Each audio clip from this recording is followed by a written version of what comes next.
I clearly had the armrest. You moved. To get the drink. You move it, you lose it. I will have this armrest. And this is how. Ensuring victory. Halo Wars 2. 343 and Creative Assembly's surprising sequel to the spin-off Halo game that no one was expecting. Releasing in 2017, the game attempted to earn some much-needed positive feedback after the disaster that was Halo 5. What do you think that's about? What do you think that's about? And also to push the story of the Halo universe forward, and boy did it ever. But it being a few years since the game's been released, does Halo Wars 2 actually hold up, or does it deserve to be with alongside Halo 5 being a really crappy game? Regardless though, in this video I will discuss the campaign, multiplayer, skirmish, and much more. But the DLC I will save for a future video. So let's start the review of Halo Wars 2, and this is how, and let's jump in. The campaign for Halo Wars 2, in my opinion, is pretty good. Not great, but a surprising improvement from Halo Wars 1, and way better than Halo 5's campaign and story.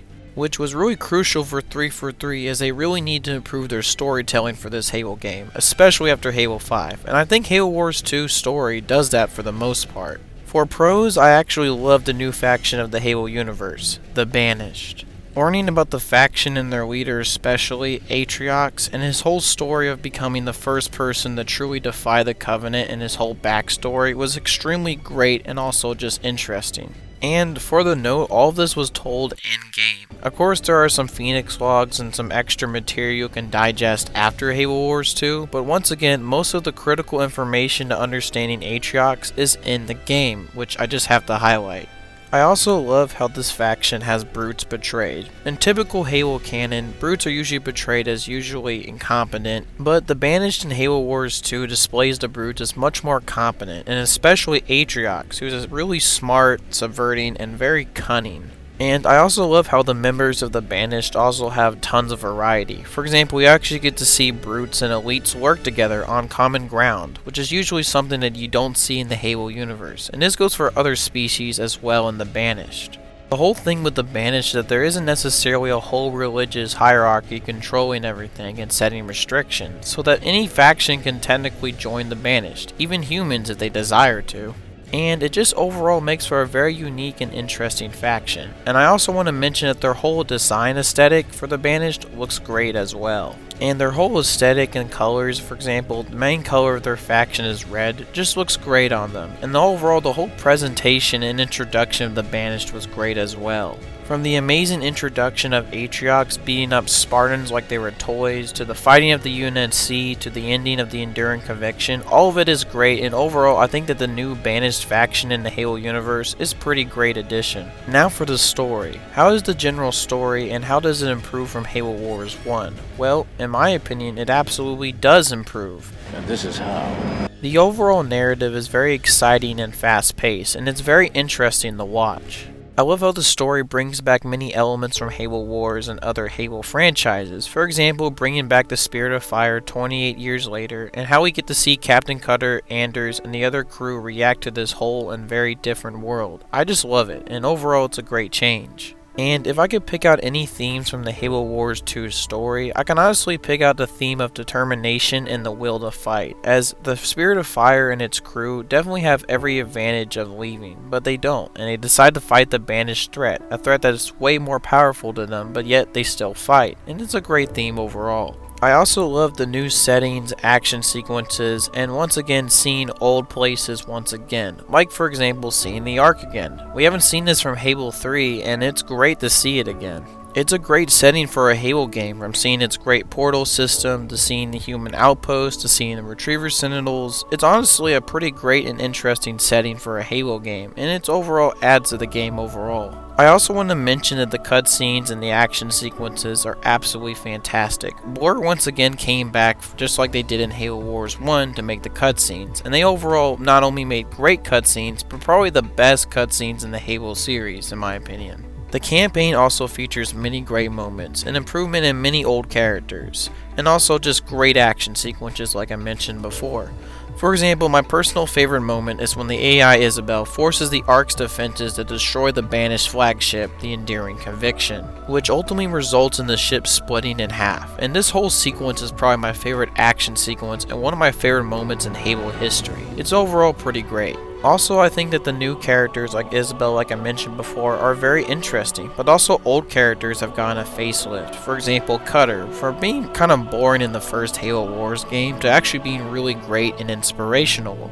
And also, I will get this car for $3K, and this is how. Red Team from Halo Wars 1 is also really great in this game, having all of them their own unique moments and great parts in the campaign. From having so many badass moments, even with them still wearing the classic Mark IV Mjolnir armor. It's pretty great. And some of the new banished characters, like I mentioned, Atriox is great, but he also got his second lieutenant Decimus, Shipmaster, and of course plenty of other characters. And they're all pretty great additions to the Halo universe. And overall, I think that the campaign and story is a very solid and fun time, an improvement from what came before.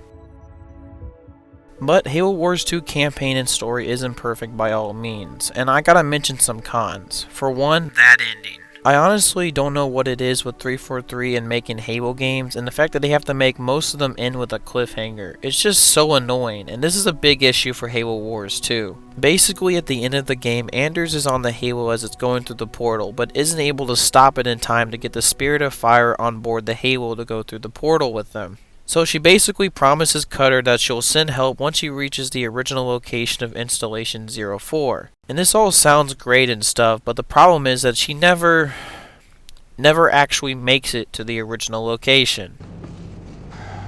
Oh, you gotta be shitting me. Basically, a Guardian stops the Halo and basically leaves us wondering whether Anders actually made it back to the system or not, or she was eventually killed or something by the Guardian. Once again, we just never know. And then furthermore, Atriox is now stranded on the Ark and gears up for a final battle with the Spirit of Fire. That we never see. Even the DLC never really answers what happens. And sure, future books in Halo Infinite kind of continues the story and explains what happens, but we never actually get to see it in the game or in cutscenes. Which is so annoying as the game really ends on a truly ball-busting cliffhanger and never really feels complete as a story. Which is so annoying because once again they're not going to make Halo Wars 3, and also most of this stuff was just explained in books that once again 90% of the Halo fans won't read. Overall, it's a pretty bad ending, and for other cons, maybe more character development, like maybe exploring how the Spirit of Fire crew react to the time jump, or maybe some philosophy or ultimate motivations for the Banished could have been added. Regardless though, the Halo Wars 2 campaign and story is still pretty good for the most part, with good story, characters, and a pretty great new faction.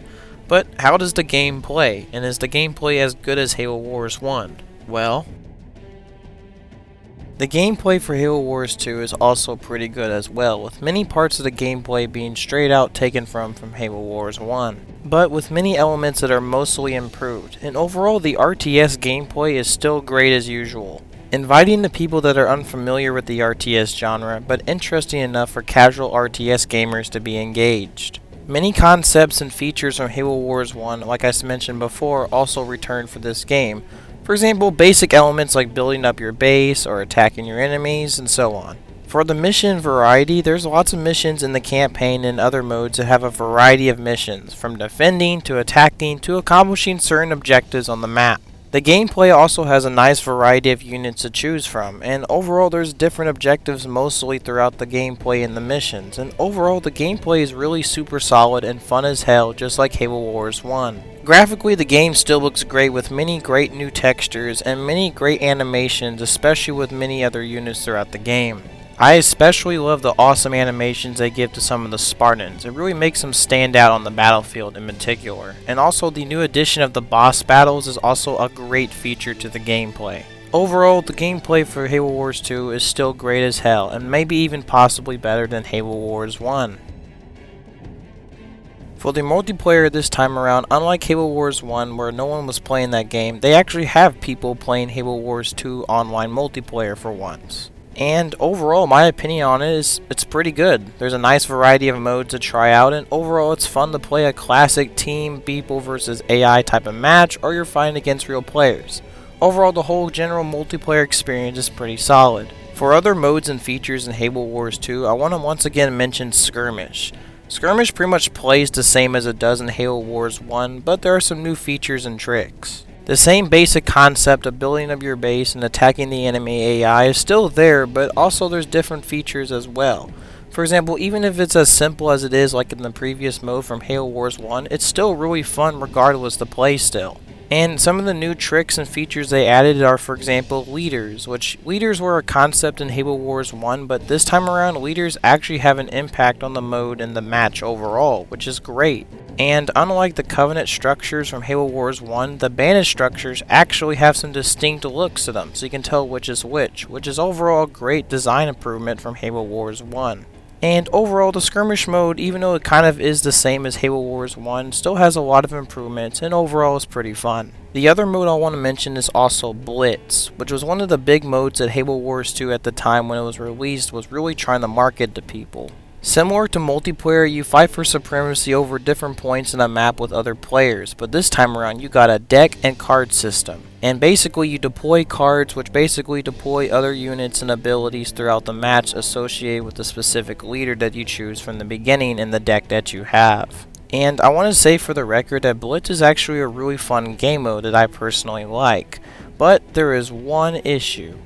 The mode is basically pay to win. There's really no other way to describe it except, sadly, it's pay to win, which is the game mode's sadly biggest flaw. Basically, to win every match, you can purchase stronger decks with real money to basically beat players with other decks that they normally can't get if they didn't use real money. So basically, every time you have an advantage against every player that you fight a match against, and this is why the system is overall pay to win. I think the system is obviously really dumb for many different reasons. I think 343 could have designed a system where instead of paying real money to get stronger decks and cards, they instead could have just used it for simple cosmetics that don't have really any impact on the game. And then all the stronger cards and decks could have been earned in-game with real progress and achievements, and overall would have made it a much more fair game mode instead of pay to win. Regardless still, Blitz is still a fun time and overall a pretty decent game mode at the end of the day. And now finally for the Phoenix logs. 343 finally put an in-depth codec system into their Halo games, and this overall is an amazing system.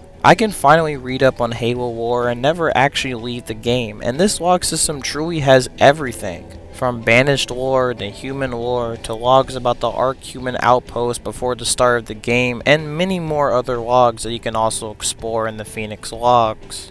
This whole system overall is such a great addition, and every Halo game really truly needs a system like this. A great codec system that can properly explain the lore and flesh it out even more. And with most of Halo Wars 2 other experiences pretty much being explained and reviewed, I still want to talk about the 2 released DLC that were released with this game, including Firefight, but I will include those in a separate video. But the simple fact that we actually got to get DLC for a Halo game and that the idea was introduced in this game is overall really great, and it really makes Halo Wars 2 a pretty great and content complete experience, which is much more I can say for other Halo games in the series. Now for the soundtrack of Halo Wars 2, which this time around is composed by Gory Hop, and overall it's pretty solid as well. Has a similar feel to Halo Wars, which makes sense since this is a natural sequel to Halo Wars 1, but brings more grander themes to it, and more grand orchestral moments which make the RTS gameplay truly more epic and fun. For example,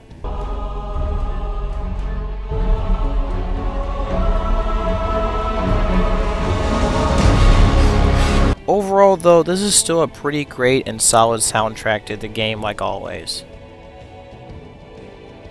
Halo Wars 2 came out similar to the first one, as really being unexpected but with a lot to live up to at the same time. But when released, Halo Wars 2 pretty much surpassed people's expectations by actually having a solid story campaign that was significantly better than Halo 5, a solid multiplayer experience, and many new elements introduced to the universe that actually made Halo way better and pushed the universe forward. And I might be making a pretty bold statement here, but I actually think that Halo Wars 2 maybe is actually 343's best Halo game. It is a pretty great and overall content complete experience. The story takes its risks and tries new things, and the new factions and content that's introduced in the game really live up to Halo's success. And even though it's kind of rarely talked about these days, I actually think Halo Wars 2 is a pretty good game overall. So, like always, if I had to give it a rating, I'll probably have to give it 4 out of 5 Jackal Snipers. It's an overall pretty great sequel to Halo 5 and also explores the new post-Halo 5 world pretty well. And overall it's a pretty good game. But at the end of the day, Halo Wars 2 was much more of an appetizer for most Halo fans, as most Halo fans wanted the real course meal, so to speak, which we will get to see in Halo Infinite in the next video. Once again, hope y'all have a good day, and I'll see y'all later. See ya. This baby's yours for 6K. Do we have a deal? 3. 6! 3. 6! What? Well played. How about a warrant? Warranties are for suckers.